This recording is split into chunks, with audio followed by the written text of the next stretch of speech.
We've all had it come up on our phones. Extreme heat warning. It could be challenging enough to deal with air so hot your body seems to start sweating just looking outside the windows of an air-conditioned building. But what if you have to be outside?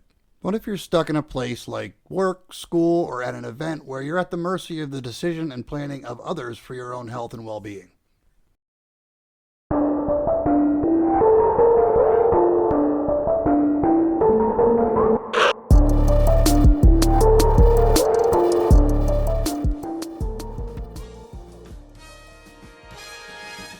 The Bureau of Labor and Statistics estimates that there have been an average of 3,389 work-related heat injuries and illnesses involving days away from work between 2011 and 2020.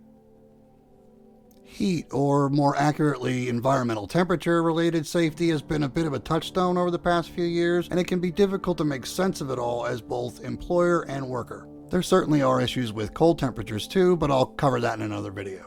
I think it's prudent here to start off defining heat-related illness. Based on medical data, the U.S. Department of Labor identifies 6 stages of heat-related illness. The first is rhabdomyolysis, characterized by muscle pain, dark and/or reduced urine output, and weakness. Heat rash is clusters of red bumps on the skin that often appear on the neck, upper chest, and skin folds. Heat syncope presents with faintness and dizziness. Heat cramps are the experience of muscle spasms, usually in the legs, arms, or trunk of the body. And these last two are probably the most well known and are the most debilitating and deadly. Heat exhaustion consists of fatigue, irritability, thirst, nausea or vomiting, dizziness or lightheadedness, heavy sweating, and elevated body temperature or fast heart rate. The final stage, heat stroke, is characterized by confusion, slurred speech, unconsciousness, seizures, heavy sweating or hot, dry skin, very high body temperature, and rapid heart rate. Most of us could probably easily recognize the symptoms of at least the last 2 stages in another person as a sign that they were in trouble, even without being able to identify them specifically as being signs of heat exhaustion or heat stroke. They are fairly severe and obvious. I've both seen these conditions in coworkers and myself over the years. Keep in mind though that these symptoms are compounding as the victim moves through the stages of heat-related illness unless appropriate treatment is administered. So what does the U.S. Department of Labor and OSHA say about working in the heat? Well, that depends a lot on who you ask, but the quick version as I see it is broken down into 2 pieces. First, I'll get this out of the way. No, there is no specific heat-related program under OSHA. This is to say that there are no direct CFR numbers to cite here the same way that there is for hazard communication or pit operations or working at height. There have been proposal standards and OSHA does offer guidance specifically on the matter, but it's a difficult topic to tackle in a broad sense. A standard that makes sense in a restaurant kitchen probably won't in a wheat field after all, so I do understand the complicated nature of the issue as much as there is a need for a standard. So I guess that the lack of a CFR statute means that employers don't really have to worry about fines and penalties if there are temperature-related issues at their sites. Hold on a second, that's the second part. There are related standards. For instance, the PPE standard requires hazard assessments to determine appropriate PPE for identified hazards. The first aid standard certainly applies, along with the medical services standard. The record-keeping and reporting requirements compel employers to report work-related injuries, illnesses, and deaths. The list can go on. And don't forget about that general duty clause. If you're not already familiar with it, this is the language in the Act that allows OSHA to keep up with the speed of innovation while moving at the speed of government. So is heat-related illness a recognized hazard? If it's not obvious by now, absolutely. In addition to the related standards, letters of interpretation, and other language under federal OSHA, some states have their own approved OSHA program, and those states can have standards that exceed that of federal OSHA. Additionally, there may be other agencies that have regulations to tackle the issue. So what does this mean for employers and employees? It means that employers are responsible for taking adequate measures to prevent heat-related illness from occurring by whatever means are necessary, prudent, and sound. As an example, if a paving company puts in place measures to give their employees extra breaks and free access to water and shade during hot summer paving jobs, and those measures yield no cases of heat-related illness, then those actions are adequate and there really shouldn't be an issue. However, if there are cases of heat stroke, hospitalization, disability, or death, then there is a possibility of penalties under OSHA regardless of the preventative measures enacted, since those measures didn't prevent the hazard from affecting health and general safety.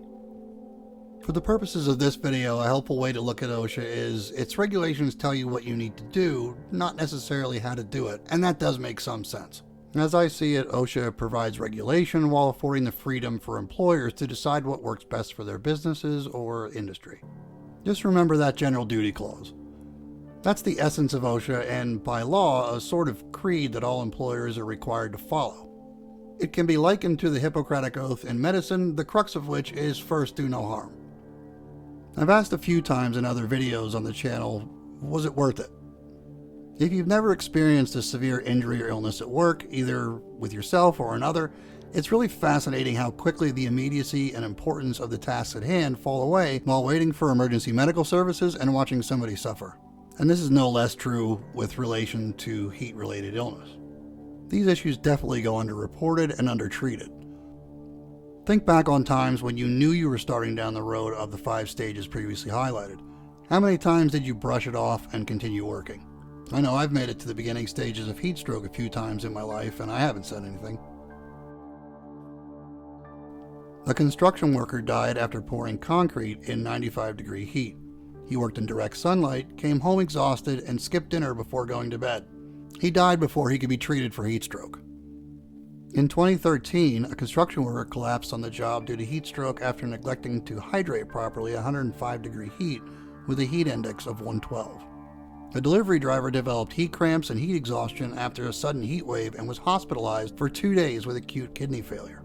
And a warehouse worker in California experienced heat stroke and was hospitalized after working in a hot metal warehouse for hours. Heat-related illness is a broad hazard that basically slow cooks your brain, so it's pretty difficult to self-diagnose, particularly if you don't know or recognize the signs of progression in the very beginning stages. By the time a person starts moving into the heat exhaustion stage, it really does take the monitoring of another to notice and take steps to help. And here's the real trick. Heat affects everyone differently. So then how are employers supposed to know what to do? As I've alluded to earlier, this can be very specific to the conditions of each workplace. As an employer, there are a lot of resources out there, both official and not, so start on OSHA's website. Another great resource is your workers' compensation insurance company. There may be resources that you're already paying for that you're not using that will help you not only evaluate workers' risks of temperature-related illness, but workplace safety as a whole. It is, after all, in their best interest to help you maintain a safe workplace. So what advice do I have for employers? First, know your employees. That doesn't mean you need detailed medical histories of everyone you work with, but know how they behave so that you can better tell when things are going wrong. Second, ensure that appropriate and effective supervision is maintained on all work sites where there's a risk of heat-related illness. Supervision is not only about maintaining productivity and meeting deadlines, it's also about keeping track of everyone as they focus on their tasks to ensure that they don't lose sight of their own health and safety. There is one incident that I can personally recall where a worker was sent outside one day to clean up an area near trash dumpsters of old broken pallets on a slow day. The temperatures were climbing into the mid to high 90s and the facility was already alert to the issues related to the higher temperatures. There weren't generally a lot of outside activities at this location, so the majority of the focus of the supervisors was always inside. I don't want to go so far as to say the worker outside was forgotten about, but while focused on the task, they didn't take a break for nearly 3 hours, resulting in a trip to the ER for fluids and treatment for mild heat stroke. They couldn't tell they were in trouble until another employee stepped out to smoke and noticed that there was a problem in the way that they were acting. This leads to another aspect of this hazard that I've not yet touched on: employee behavior. There are a ton of factors that can add to the risks associated with working in the heat that start well before we get to work. From the clothes worn, to activities before work, to eating habits and medical conditions, these factors can all exacerbate the risks of working in the heat, even over actual temperatures.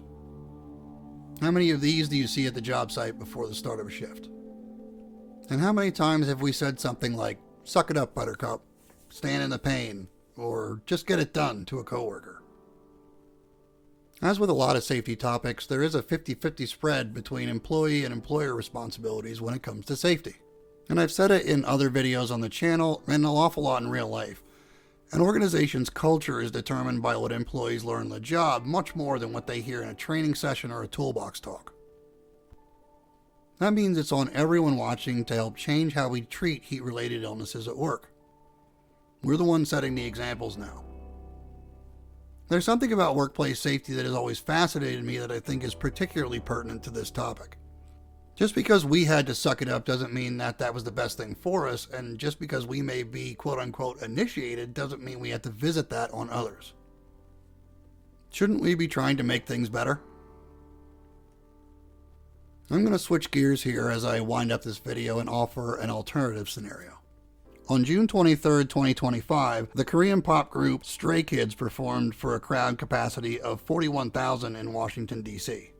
On a day with temperatures expected in the high 90s, heat was an issue that was surely on the minds of the concert organizers and the venue.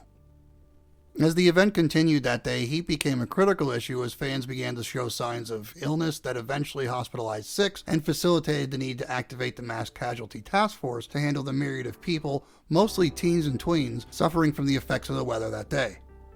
The show ended early due to these safety concerns, but reports on social media from attendees and preliminary news stories describe how ill-prepared the venue and the event organizers seemed to be to handle the influx of ill attendees. To date, there have been no reported deaths or lasting health effects, and I don't want to spend a lot of time on this event, but I think it illustrates the point that I'm trying to make overall in this video. Whatever measures were put into place to prevent heat-related illnesses at that event were inadequate, if for no other reason than that people were stricken by the effects of the heat. If you're a parent, I'm sure you'd be outraged to hear from your kids they couldn't find water for hours or that their friend passed out trying to find medical assistance. So why is it any different at work? Thank you for listening.